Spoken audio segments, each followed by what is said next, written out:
Assalamualaikum warahmatullahi wabarakatuh. Berjumpa kembali dengan saya Rian Hidayat. Saya dari Prodi Manajemen Informatika dari Akademi Manajemen Informatika dan Komputer Serang.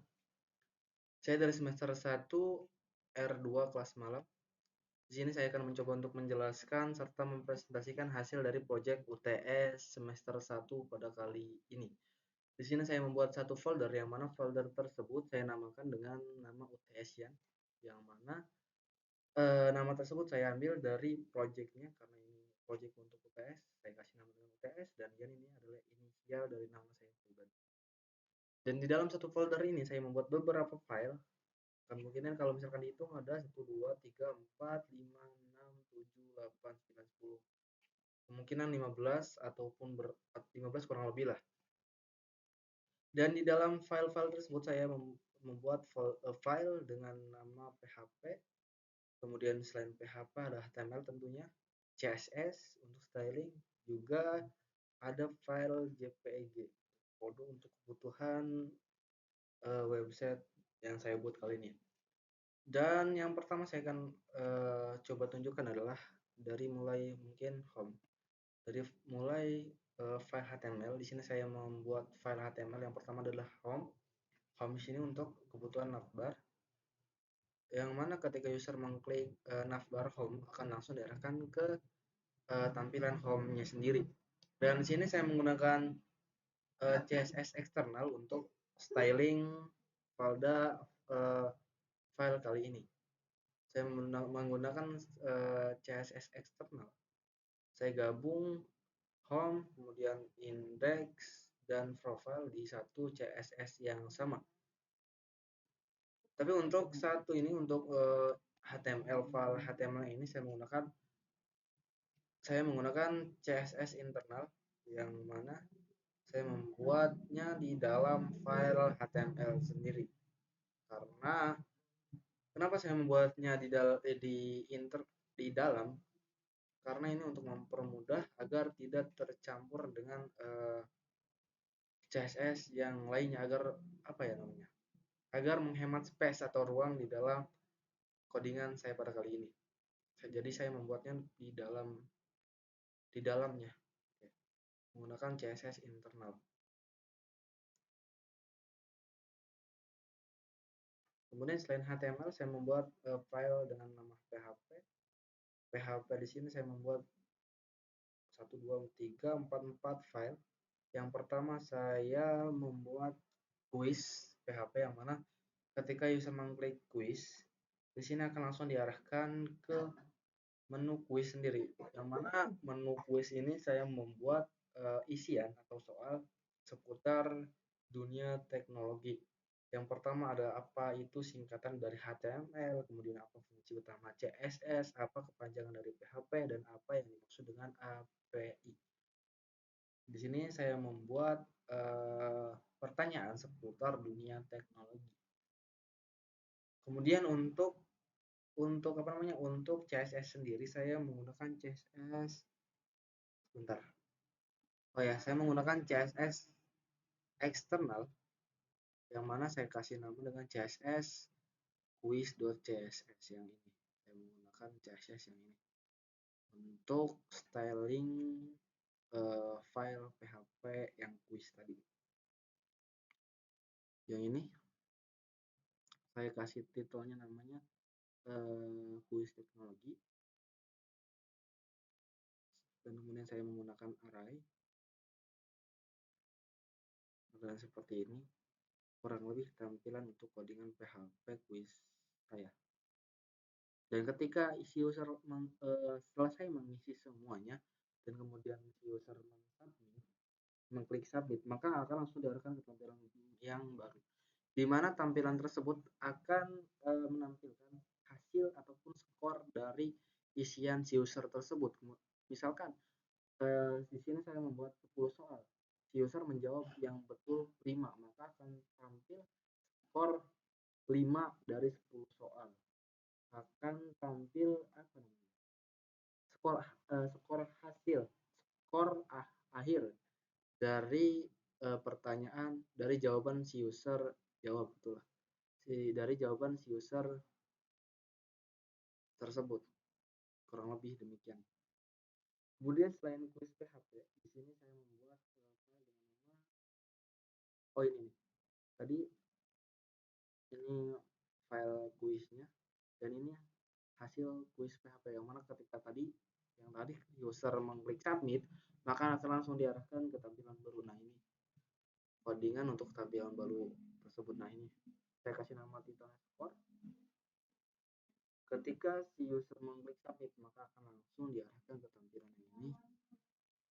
Nah, skornya akan langsung terlihat di tampilan baru. Misalkan si user menjawab 5, maka akan muncul di tampilan tersebut Anda mendapatkan skor dengan 5. Artinya dia berhasil menjawab 5 jawaban yang benar dari 10 jawaban yang disediakan. Kurang lebih demikian. Nah, selain hasil kuis juga saya ada mesin perpus. Saya membuat satu file untuk kegiatan perpustakaan yang mana ketika user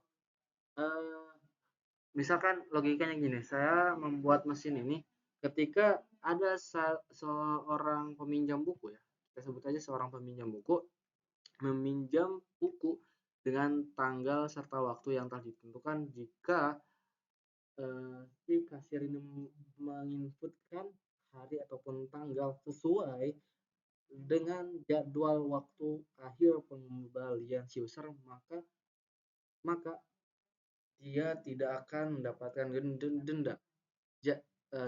Dan begitu juga sebaliknya. Jika si peminjam buku ini melewati daripada tanggal peminjaman, tanggal batas akhir peminjaman, maka akan secara otomatis si sistem menghitung total keseluruhan denda yang didapatkan si peminjam buku. Nah, kurang lebih seperti itu. Saya buat per hari itu 1000, dan di sini saya membuat opsional ya. Jadi bisa 1000 ataupun bisa 2000 sampai seterusnya. Jadi nanti ketika di kolomnya tinggal kita ubah. Kalau misalkan tahun ini nih untuk denda per harinya 1000.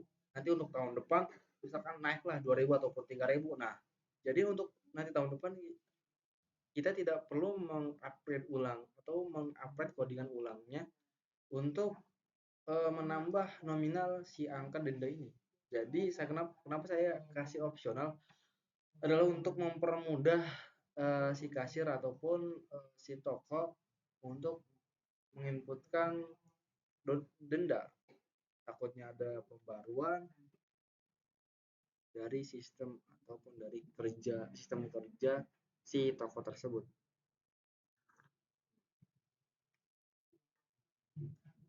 Dan ketika kalau misalkan si peminjam buku ini sesuai tepat waktu dalam proses peminjaman, maka si sistem akan langsung menunjukkan ke tampilan yang mana tampilan tersebut maka si tampilan tersebut akan langsung mengarahkan ke status terlambatan kemudian ketika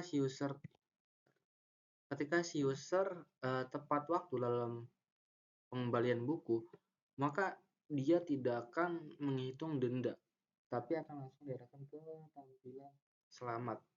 Mana tadi codingannya? Bukan selamat. Nah ini. Terima kasih sudah tepat waktu. Jadi tidak akan ada denda yang dihitung jika si peminjam mengembalikan buku sesuai dengan jadwal pengembalian akhirnya. Untuk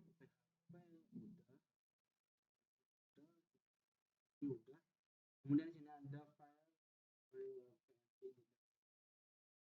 ini ada file PNG, ada file PNG icon atau logo dari Instagram. Kemudian yang kedua ada image file juga JPG. Ini ada image file JPG juga. Ini adalah foto daripada kantor desa Bokal. Saya ambilnya langsung dari Kemudian di sini ada icon atau logo itu. Ini ada video juga. Nah ini nanti kita sama-sama dengarkan di tampilan website. Nah mungkin sekian untuk codingannya. Kita akan langsung ke tampilan website. Ada dua cara untuk masuk langsung ke tampilan website. Yang pertama adalah cara mengklik kanan pada keyboard atau pada mouse, kemudian cari yang paling bawah ada open in browser atau open in other browser, atau bisa juga menggunakan with live server. Dan jika teman-teman tidak menemukan icon ini, tidak menemukan ini, open in default browser ataupun open with live server, teman-teman tinggal langsung ke extension dan cari di extension namanya open in browser. Open, ketikkan open. Karena di sini saya internetnya agak lambat ya, jadi mohon maaf. Nah ini open in browser, pada teman-teman tinggal install secara otomatis nanti akan terbuka sendiri, nanti akan ada di sini. Nah ini open in default browser. Dan cara kedua adalah masuk ke website. Sebelum masuk kita mesti salahkan sham control panelnya, karena saya meletakkan di htdoc folder open.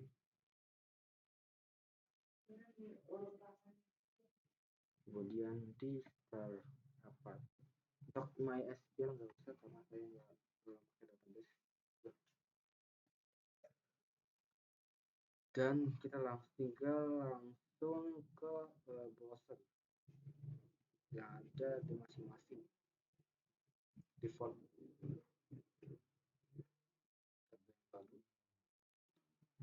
Kemudian klikkan localhost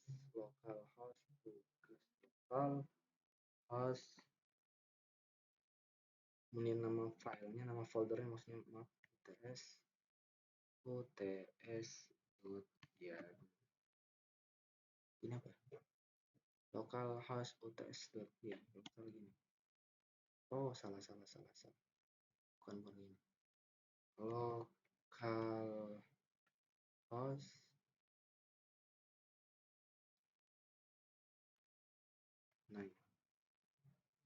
nah maka akan langsung diarahkan ke tampilan websitenya.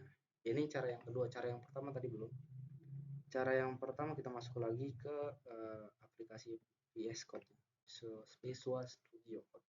Kita tinggal klik kanan kemudian open in di browser, maka sama langsung diarahkan. Cuman kalau cara yang pertama dia akan masuknya ke folder C, bukan ke localhostnya sham. Nah, tapi sama tampilannya sama. Ini yang menggunakan localhost atau menggunakan sham control panel. Nah ini adalah tampilan dari website yang saya buat pada project kali ini. Di sini saya membuat website dengan nama tampilan awal adalah desa Blokan. Kemudian ada kantor daripada desa Blokan itu sendiri. Dan di tampilan paling atas ada navbar. Navbar saya mau membuat 4 navbar. 4 apa namanya? Ya 4 link navbar. Yang pertama ada home, profile, quiz, kemudian perpustakaan, dan yang kelima di sini ada saya ada mencantumkan foto saya sendiri, yang mana foto ini bukan hanya sekedar pajangan. Ketika user mengklik maka akan langsung diarahkan ke tampilan baru. Ini saya membuat link pada foto ini, ketika user mengklik maka akan ada tampilan baru. Coba kita praktekkan. Nah ini akan langsung diarahkan ke tampilan seperti ini, sosial media saya. Dan ini ada beberapa icon juga, beberapa icon dari sosial media, ada YouTube, Instagram, dan WhatsApp. Ketika user mengklik maka akan langsung diarahkan ke semua sosial media saya seperti YouTube. Ketika user mengklik maka akan langsung diarahkan ke YouTube saya. Cek dulu sebentar.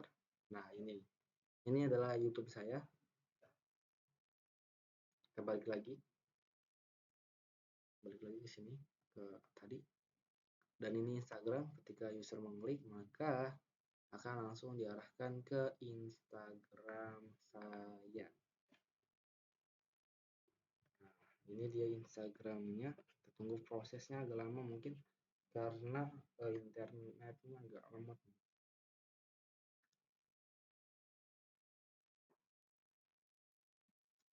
Udah lah, langsung aja lah.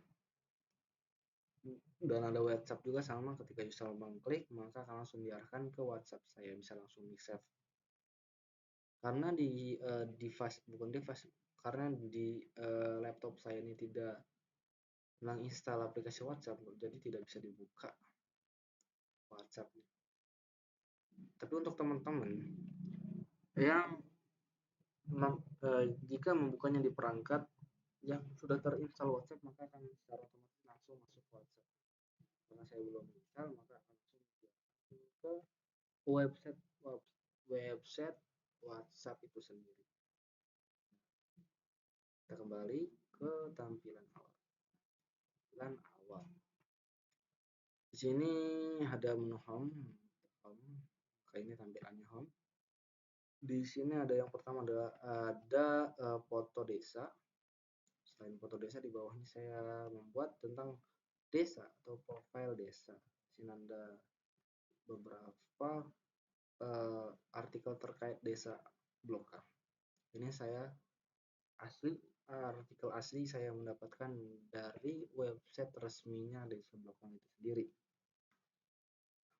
Saya bacakan sebentar. Desa Blokang adalah salah satu desa yang berada di wilayah Kecamatan Bandung, Kabupaten Serang, Provinsi Banten, dengan luas wilayah 280 hektar. Kurang lebih bisa dibaca sendiri. Sejarah desa, perkembangan sejarah desa pada masa dahulu bersumber tokoh masyarakat penduduk asli Desa Blokang yaitu Ki Jamit, warga Kampung Sukaraja RT 13 RW 3, kelahiran tahun 1925 dan meninggal pada tahun 2003. Berdasarkan keterangan Ki Jamit, menjelaskan wilayah Desa Blokang sebelum tahun 1942 masih berada di wilayah Desa Blokang. Jadi sebelum 1942 Desa Blokang masih belum ada, masih bergabung dengan Desa Babakan. Dan lainnya bisa kita baca ya. Dan di bawah saya mencantumkan peta Desa Blokang. Ini luas wilayahnya. Sini yang garis hitam luas wilayah Desa Blokang. Kemudian di paling bawah ada kepala Desa Blokang. Saya kasih foto kepala Desa Blokang. Ini adalah Bapak Yahya, kepala daripada Desa Blokang. Ini adalah tampilan menu home ya. Dan kemudian kita lanjut ke tampilan profile. Nah, ini di dalam profile sesuai dengan tugas. Saya mencantumkan 4 tampilan, yaitu tampilan foto, animasi, video, kemudian audio juga. Nah, yang pertama saya mencantumkan foto. Ini adalah foto bikini bottom.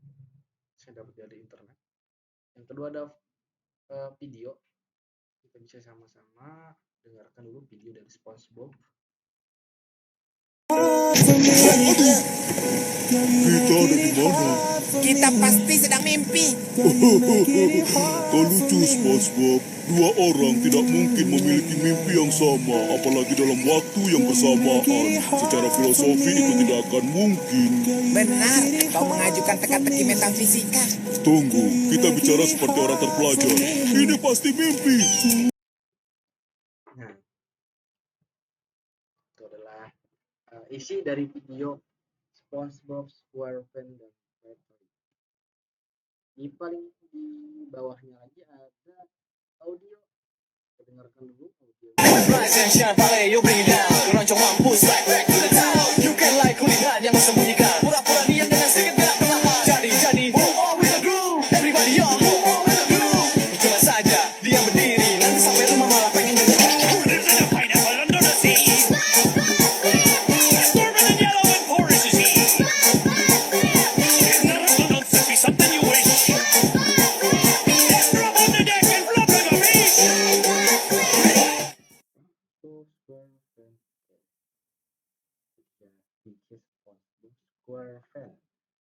Dan yang keempat ada foto animasi dari keluarga SpongeBob SquarePants. Ada SpongeBobnya Patrick, dan Squidward Whitworth. Kemudian ada Tuan Patrick, ada Sandy, dan ini ada siapa namanya? Ini ada gurunya SpongeBob, lupa namanya. Kemudian ada Jerry. Nah, ini ada animasi, ada foto daripada karakter SpongeBob ini di bawah ini, masing-masing karakter. Ada Patrick, Jerry, SpongeBob, dan ini nggak tahu siapa. Oh ya tadi, ini ada Plankton ya, Plankton. Lupa di bawah tadi. Ini untuk tampilan profile. Kita langsung masuk ke tampilan kuis. Dan untuk kuis sendiri saya tidak bisa kita tidak bisa membukanya di navbar. Nah, kita mesti masuk ke folder SAM-nya, localhost, masuk localhost, kemudian nama file, nama foldernya, dan nama filenya. Ini mana ya? Kalau salah sudah pernah buka saya. Localhost tugas tes PHP bukan tes. Localhost UTS. Nah ini paling bawah. Localhost station pilihan ganda soal PHP ini. Masalah ini bukan ya? Oh bukan. Balik lagi. Localhost. Kemudian UTS. Kemudian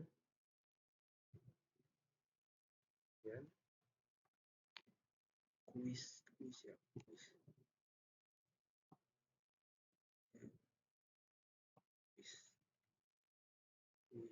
Nah ini kuis PHP. Nah ini adalah tampilan kuisnya. Di sini ada 10 pertanyaan. Kita bisa langsung coba jawab. Nah ini saya coba jawab.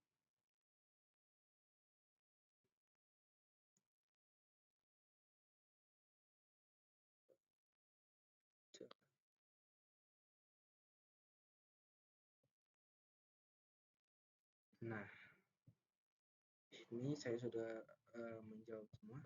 Kemudian saya langsung coba submit, maka tampilannya akan seperti ini. Ini adalah tampilan hasil daripada kuis yang berhasil dijawab oleh si user. Karena tadi dari 10 soal saya hanya berhasil menjawab dengan benar, itu 4, itu cuma 4, maka di skornya saya cuma mendapatkan 4 poin dari 10 soal. Saya hanya berhasil menjawab 4 benar dari 10 soal. Berarti ada 6 yang nggak apa-apa lah. Cuma salah-salah tadi kan. Untuk mengetes apakah berfungsi atau tidak. Nah ini adalah untuk tampilan kuis PHP-nya. Kita langsung masuk ke mesin perpustakaan. Mesin logika perpustakaan. Mesin perpus. Nama filenya.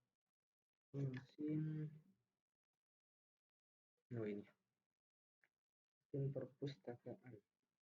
Di sini ada tanggal pengembalian, kita tinggal langsung pilih tanggal berapa dia ngembaliin, kemudian di sini denda per harinya 1.000 misalkan. Nah, ada seperti tadi yang saya sudah bilang, bahwasanya untuk denda kita bisa ubah sesuai dengan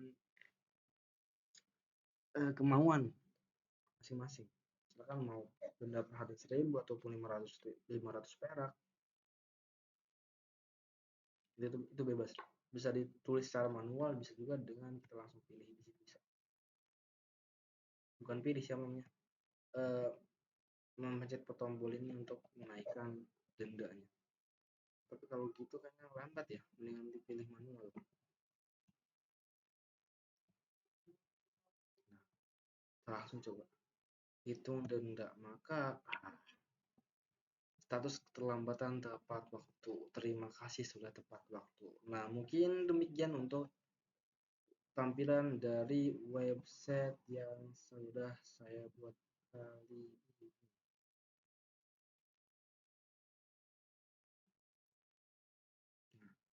Mungkin untuk sekian dari tampilan website serta kodian hasil dari project UTS semester 1 pada kali ini. Mohon maaf apabila ada kesalahan, kurang dan lebihnya maaf dan dimaklum. Saya akhiri, billahi taufiq wal hidayah. Assalamualaikum warahmatullahi